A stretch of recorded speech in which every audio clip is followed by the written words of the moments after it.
Nasunugan ang 21 pamilya sa Santo Tomas, Pampanga. Balitang tinutukan ni CJ Turida. Sumiklab ang sunog sa ilang kabahayan sa Purok 5, Barangay San Bartolome, Santo Tomas, Pampanga nitong Miyerkules.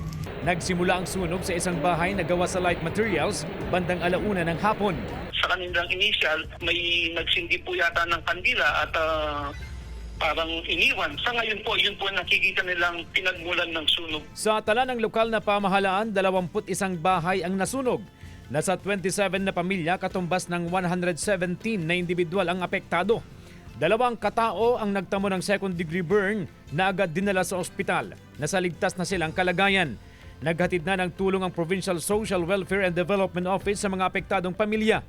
Bukod sa relief goods, nagsagawa rin ng psychosocial debriefing sa mga naapektuhan sa insidente.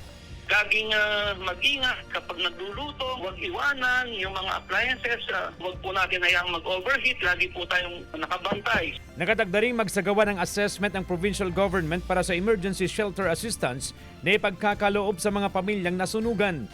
Inaalam pa ang kabuang halaga ng danyo sa insidente.